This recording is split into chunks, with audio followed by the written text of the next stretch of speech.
দর্শক, যুক্ত হয়েছি কক্সবাজারের যে সুগন্ধা পয়েন্ট রয়েছে সেখানে, এবং আজকের যে আবহাওয়ার সর্বশেষ আপডেট সেটি জানানোর জন্য আমরা এখানে এসেছি। এবং আজকের যে আবহাওয়া আপডেট সেটি আপনাদের জানাতে চাই। সকাল 6টা থেকে এবং দুপুর 12টা পর্যন্ত মোট 51 মিলিমিটার বৃষ্টিপাত হয়েছে, এবং গত 24 ঘন্টার যদি হিসাব করে বলি তাহলে 95 মিলিমিটার পর্যন্ত বৃষ্টিপাত হয়েছে। এবং তার পাশাপাশি যে 3 নম্বর সতর্ক সংকেত রয়েছে সেটিও কিন্তু চলমান আছে। এবং ইতিমধ্যেই আমরা যে এখানে আছি এটি কক্সবাজার সমুদ্র সৈকতের যে সুগন্ধা পয়েন্ট রয়েছে সেখানে। এবং আহ, আমরা যেটি সর্বশেষ যেটি আপডেট পেয়েছি সেটি আপনাদের জানাতে চাই।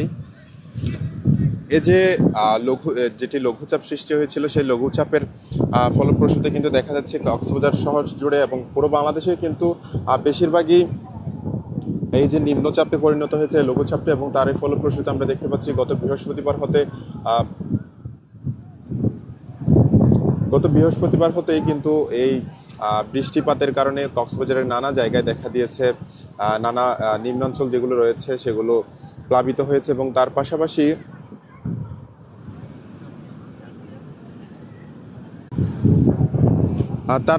আমরা যেটি দেখতে পেয়েছি কক্সবাজারের যে নিম্নাঞ্চলগুলো রয়েছে বেশিরভাগ যে মাতামুহুরী নদী এবং বাকখালী নদীগুলো রয়েছে সেখানে কিন্তু নদীর পানির যে স্বাভাবিক প্রবাহ, অর্থাৎ যে স্বাভাবিক যে পানির প্রবাহমান থাকে সেটির চাইতে কিন্তু বিপদসীমার কাছাকাছি চলে এসেছে। এবং তাছাড়া কক্সবাজারের যে নিম্নাঞ্চল যেগুলো মাতামুহুরী এবং বাকখালী নদীর আশেপাশে যে এলাকাগুলো রয়েছে সেগুলো বেশ কিছু এলাকা প্লাবিত হয়েছে। যেখানে কক্সবাজার শহরের যদি আমি বলি যে বিশেষ করে কক্সবাজারের যে 6 নম্বর ওয়ার্ড, 5 নম্বর ওয়ার্ড এবং এদিকে সমিতিপাড়ার এদিকে, এবং তাছাড়া বেশ কিছু জায়গায় কিন্তু পাহাড় ধসও হয়েছে, যেখানে পাহাড় ধসের কারণে কিন্তু আমরা দেখতে পেয়েছি ভারী বর্ষণের ফলে কক্সবাজার ইতিমধ্যেই 11 জনের মতো মোট মানুষ মারা গিয়েছেন, যেখানে 3 জন অর্থাৎ 3 জন হচ্ছে স্থানীয় এবং বাকি যারা আছেন তারা হচ্ছে রোহিঙ্গা ক্যাম্পের। এবং তার পাশাপাশি গতকালকে কিন্তু কক্সবাজারের যে দরিয়ানগর এলাকা রয়েছে সেই দরিয়ানগর এলাকায়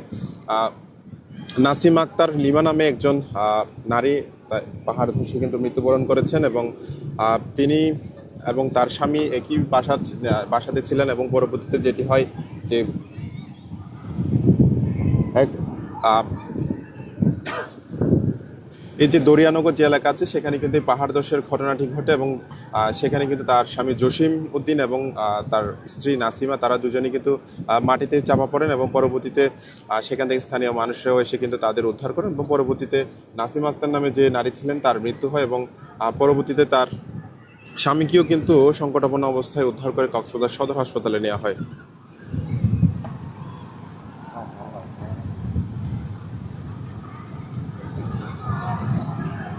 দর্শক, যুক্ত করেছি কক্সবাজার যে সুগন্ধা পয়েন্ট রয়েছে সেখানে, এবং উত্তাল সমুদ্র সৈকত দেখতে পাচ্ছেন এখানে কিন্তু তারপরও কিন্তু ঘুরতে আসা যারা পর্যটক আছেন তারা কিন্তু ঘোরাফেরা করছেন। ইতিমধ্যে আমার সহকর্মীকে বলবো একটু রেড ফ্ল্যাগটি জুম করে দেখানোর জন্য।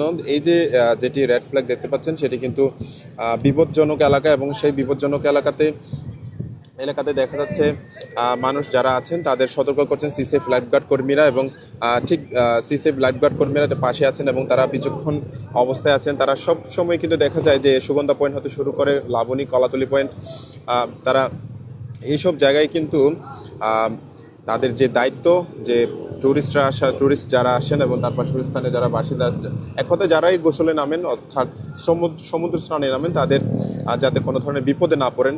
অর্থাৎ এখানে যে বিপদগুলো রয়েছে সেগুলো হচ্ছে এই যে গুপ্তকাল, এখানে বেশ কিছু গুপ্তকাল সৃষ্টি হয়, যে গুপ্তকালগুলোতে পড়লে কিন্তু দেখা যায় মানুষ সহজেই সার্ভাইভ করে আসতে পারে না। এবং তারই ফলপ্রসূতে দেখা যায় মানুষ এই যে সমুদ্রের তলদেশে হারিয়ে যায় এবং পরবর্তীতে মানুষ তারা মৃত্যুবরণ করেন। এবং এমন অনেক ঘটনা ঘটেছে কক্সবাজার সমুদ্র সৈকতে, যার এই ফলপ্রসূতে কিন্তু সিসেফ লাইফগার্ড কর্মীরা সবসময় সতর্ক অবস্থান থাকেন। এবং তারা যেটি আমাদের বলেছেন যে কোমরের ঊর্ধ্বে বা হাঁটু জলের বেশি পানিতে নেমে যাতে গোসল না করা, যাতে পানির এখানে যে রিপ কারেন্ট, যেটি গুপ্তখালের মধ্যে যে রিপ কারেন্টের সৃষ্টি হয় যেটিতে পড়লে কিন্তু মানুষ সচরাচর যারা সাঁতারে জানেন তারাও কিন্তু সেখান থেকে ফিরে আসতে পারেন না, যারা এই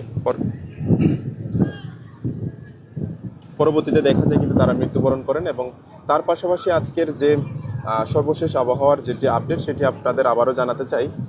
কক্সবাজারে গত বৃহস্পতিবার থেকে শুরু করে ভারী বৃষ্টিপাত হচ্ছে, যার কারণ যে সাগরে সৃষ্টি হওয়া যে লঘুচাপটি কিন্তু বর্তমানে নিম্নচাপে পরিণত হয়ে কক্সবাজারের বিভিন্ন জায়গায় এবং বাংলাদেশের বিভিন্ন জায়গায়, বিশেষ করে চট্টগ্রামে কিন্তু আমরা যে খবরটি পেয়েছি আবহাওয়াবিদ আব্দুল হান্নানের সাথে কথা বলে, যেটি আমরা জানতে পেরেছি যে কক্সবাজার ছাড়া বর্তমানে চট্টগ্রামে বেশ ভারী পরিমাণ কিন্তু বৃষ্টিপাত হচ্ছে এবং তারই ফলপ্রসূতে পুরো চট্টগ্রাম শহর প্লাবিত হয়েছে। এবং তার এই কয়েকদিন আগে আমরা যেটি দেখেছি যে কক্সবাজারের বিভিন্ন জায়গায় কিন্তু, বিশেষ করে 5 এবং 6 নম্বর ওয়ার্ডেও কিন্তু বিশেষ করে নিম্নাঞ্চল যেগুলো রয়েছে সেগুলো প্লাবিত হয়েছে এবং সাগরও কিন্তু বেশ উত্তাল বলাই চলে। এখানে বড় ভোরেও কিন্তু আছড়ে পড়তেছে এবং এই যে দেখতে পাচ্ছেন যে সুগন্ধা পয়েন্টের যে এখন যে দৃশ্যটি দেখতে পাচ্ছেন, এটিও কিন্তু ভারী বৃষ্টিপাতের কারণে রাস্তার পানি থেকে শুরু করে নালা নর্দমার পানিগুলো কিন্তু তারা বয়ে কিন্তু এখানে সাগরে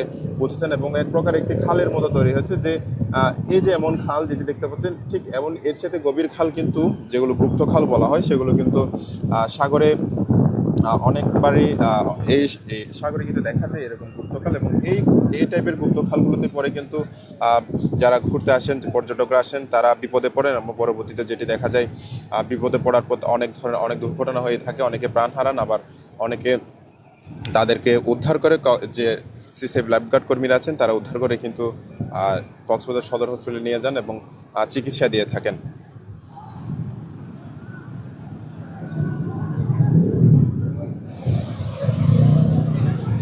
দর্শক, বলছিলাম কক্সবাজার সমুদ্র সৈকত থেকে, সুগন্ধা পয়েন্ট থেকে জানাচ্ছিলাম আজকের সর্বশেষ আবহাওয়ার যেটি আপডেট আপনাদের আবার একটু বলতে চাই।